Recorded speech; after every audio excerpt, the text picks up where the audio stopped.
March 30th, 1943, Troms County, northern Norway.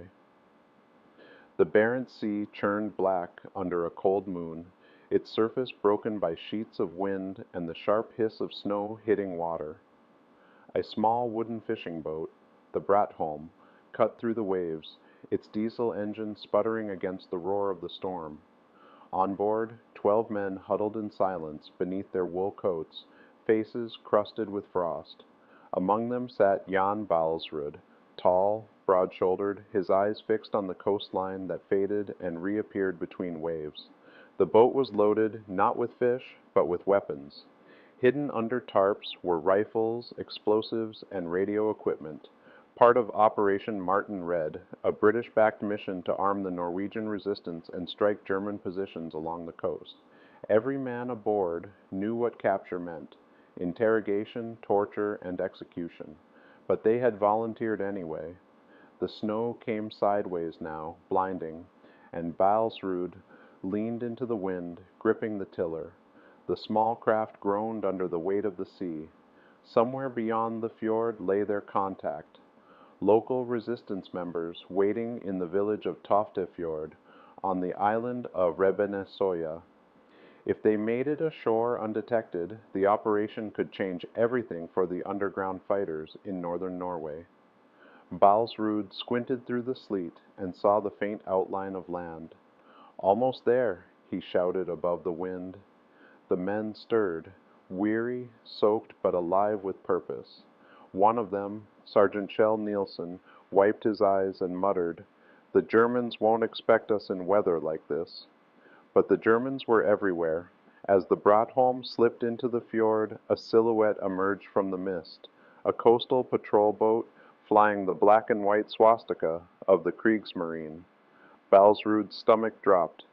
"Down!" he hissed, cutting the engine. The sudden silence felt heavier than the storm. They were adrift, close enough to see the gray hull of the enemy ship moving through the snow like a ghost. "Signal light," one of the men whispered. A flicker flashed across the water, a Morse code message, sharp and deliberate. Baalsrud froze.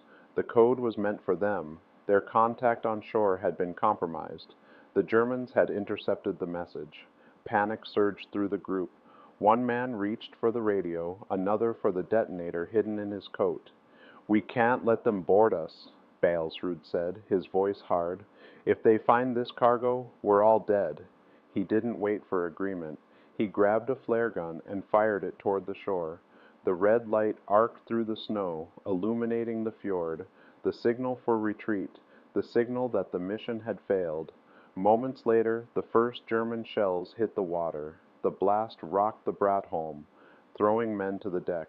Shrapnel ripped through the air, splintering wood and tearing canvas. Baalsrud felt the sting of something hot slice across his leg, but forced himself up. Shouting, "Overboard, go!" the men scrambled for the side. Some jumped into the freezing sea. Others tried to throw the explosives overboard before the Germans could seize them. Baalsrud grabbed a crate, ripped it open, and yanked out a bundle of fuses. He stuffed them into his jacket. Anything to deny the enemy what they'd come for. Then came the explosion. The Bratholm erupted in fire and steam. The blast flung Baalsrud into the icy water, the cold biting into him like knives. He surfaced gasping, surrounded by debris and burning oil. The German spotlight swept across the waves. Voices shouted in the darkness, guttural, angry, relentless. Baalsrud kicked hard, dragging himself toward the shadow of the cliffs. He could hear gunfire crackling behind him, bullets hissing into the water. Somewhere, one of his comrades screamed. Then silence, only the wind and the groaning sea. When his hands finally touched rock, he pulled himself up, shivering uncontrollably. His boots were full of water, his leg bleeding freely. He turned once to look back at the fjord. The Bratholm was gone, just smoke and faint orange fire fading into snow. Every man he'd sailed with was dead or captured, except him. Jan Baalsrud lay against the frozen stone, lungs burning, heart hammering, and whispered into the storm, I will not die here. Somewhere above the cliffs, the mountains of Troms loomed, endless, brutal, and his only hope of escape. The wind screamed across the cliffs, dragging snow like smoke. Jan Baalsrud hauled himself higher, his fingers stiff and raw, his body soaked through. Each movement sent knives of pain through his left leg, but stopping wasn't an option. The Germans would already be combing the fjord.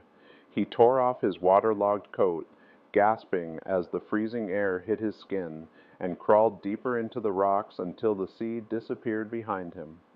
For hours he climbed. The world narrowed to the rhythm of his heartbeat, the taste of blood in his mouth, and the echo of distant gunfire bouncing off the fjord. When dawn finally broke, the sky was the color of lead, and the landscape unfolded in cruel, white silence, ridges of snow, black stone, and the frozen horizon of northern Norway. He knew the Germans would sweep the island by midday. He needed to move inland, find shelter, and somehow reach the mainland across the icy water. But he was barefoot. His boots had filled with seawater and frozen solid during the climb. He cut them off with his knife, leaving his feet bare and bleeding in the snow. Each step left a crimson print behind him. By afternoon, Baalsrud stumbled upon a small fisherman's hut half buried in the snow. Inside he found a lantern, a rusted stove, and a blanket stiff with frost. He collapsed on the floor, trembling so violently he could barely hold the matches. The first flame sputtered out, the second caught. For the first time in 12 hours there was warmth. He unwrapped his leg. The gash from the explosion ran from thigh to calf, swollen and red. Infection would come soon. He tore a strip of cloth from his undershirt, dipped it in the melting snow, and cleaned the wound as best he could. When the pain hit, he bit down on his sleeve to keep from screaming. Outside, the faint sound of boots crunched over ice. Baalsrud's heart stopped. He doused the lantern and pressed himself against the floorboards. A beam of light flickered through the window. A German patrol. They were close, their voices low and guttural. He could make out snippets. Flüchtiger, Überlebender, finden. Escapee, survivor, find him. The footsteps circled the hut once, then faded into the wind. Baalsrud waited long after they were gone, afraid to breathe. When he finally stood, his entire body ached. He gathered what little he could, a fishing knife, a bit of rope, and the blanket, and slipped out the back into the blinding white wilderness. The next 3 days blurred into one. He moved at night, crawled by day, surviving on handfuls of snow and raw fish he caught from ice holes. The cold numbed his wounds, but also slowed him. His toes blackened with frostbite. His vision flickered in and out. Once, he stumbled into an avalanche chute and nearly slid to his death. Another time, he awoke buried under fresh snow, the storm having nearly entombed him as he slept. On the 5th night, he saw light. It was a farmhouse, smoke rising faintly from its chimney. He crawled to the door and collapsed, his voice gone. When the door opened, a woman gasped. Ingrid Granvoll, the farmer's wife. She called for her husband, who dragged Baalsrud inside. They recognized the British-made gear in his pockets and the bullet wound in his leg. They didn't ask questions. Resistance, she whispered. You're one of them. They hid him in the cellar, beneath sacks of potatoes and straw. Outside, the Germans had reached the nearby village. Interrogations, searches, threats. One patrol even came to the Granvolls' door. Ingrid kept calm, offering them coffee, while Baalsrud lay motionless under the floorboards, barely breathing. When the soldiers left, she returned and pressed a hand to his shoulder. We'll get you to Sweden, she said, but you must hold on. The next weeks became a relay of courage. Fishermen ferried him from island to island under cover of fog. Farmers smuggled him in sleds piled with hay. School teachers carried coded messages on scraps of paper tucked in bread loaves. The chain of helpers grew, ordinary Norwegians risking execution to keep one wounded man alive. By the time Baalsrud reached the mountains near Mandalen, he could no longer walk. His feet were black with gangrene. He begged his guides to leave him behind. "I'm finished," he rasped. But they refused. They built a sled from birch branches, lashed it together with fishing rope, and dragged him through blizzards that erased their tracks. The Germans never found him. One morning, after a week lost in a white void, the sky cleared. Ahead lay the border, the mountains of neutral Sweden glinting under the sun. The men who'd carried him stopped, unable to cross. They clasped his hand in silence. Baalsrud looked at them, faces chapped, eyes hollow from exhaustion, and whispered, "For Norway." They pushed the sled into the snow, one final shove toward freedom. He drifted away, half conscious, watching the figures fade behind him. It took 2 more days for a Swedish patrol to find him. They nearly mistook him for a corpse. But Jan Baalsrud, fisherman, saboteur, survivor, was still breathing. The world returned in fragments, flashes of light, the muffled sound of voices, the sting of disinfectant. When Jan Baalsrud opened his eyes, everything was white. The ceiling, the walls, the sheets. He was in a Swedish field hospital near the border town of Karesuando. His body was wrapped in bandages from hip to ankle. His feet were gone. A nurse leaned over him, speaking softly in Swedish. "You're safe now. Norway is behind you." Safe?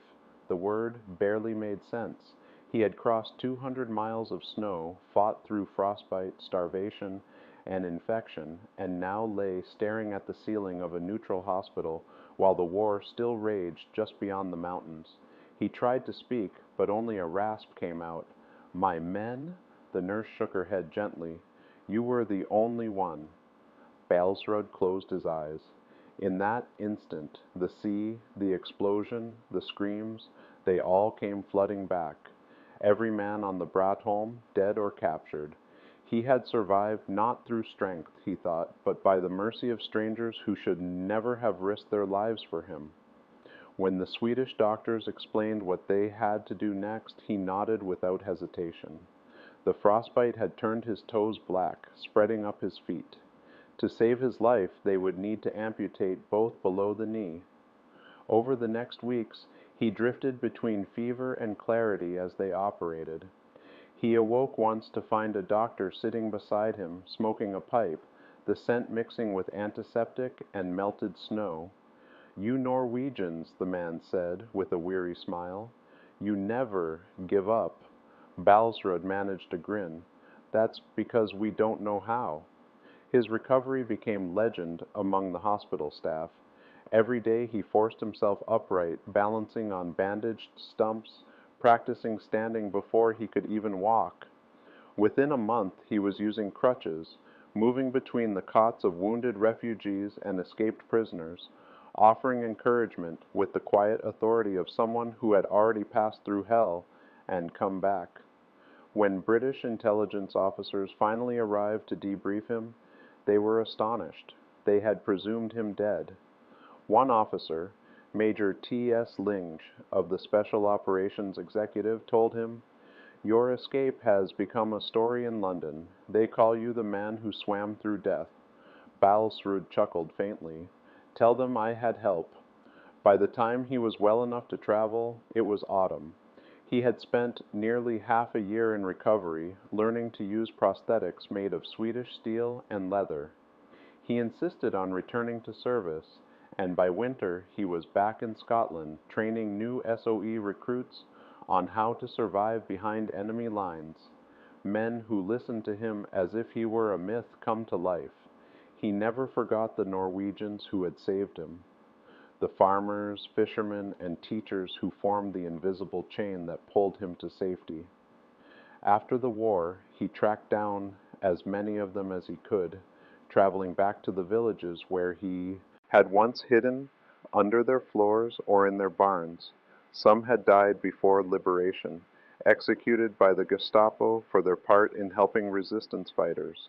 Others greeted him at their doors in tears, embracing the man they had once carried half dead across the mountains. Baalsrud tried to thank them, but most simply shook their heads. We did what any Norwegian would have done, one old farmer told him. You would have done the same for us. Still, the memories haunted him. The frozen nights, the faces of his comrades on the Bratholm, the echo of gunfire over the fjord. He often returned to Troms after the war, standing alone by the shoreline where his ordeal began. Locals said he would stand there for hours, staring out at the sea as if listening for voices lost to the wind. Years later, when journalists and filmmakers came asking about his story, he rarely spoke about his suffering. Instead, he talked about courage, not his own, but that of the ordinary Norwegians who defied occupation and risked their lives for strangers. The real heroes, he said quietly in one interview, were the ones who stayed. Jan Baalsrud lived to see Norway free again. He died in 1988, buried in Oslo under the flag he had fought for. His grave is simple, a fisherman's anchor engraved above his name. But in northern Norway, the legend of his escape never faded. School children still learn it as the story of the man who would not die, a symbol of endurance, defiance, and the unbreakable human spirit in the darkest winter of war. And in the frozen fjords where the Bratholm once sailed, fishermen still tell of that stormy night in 1943, when one man vanished into the sea and re-emerged, half dead, half miracle, to remind the world what courage looks like.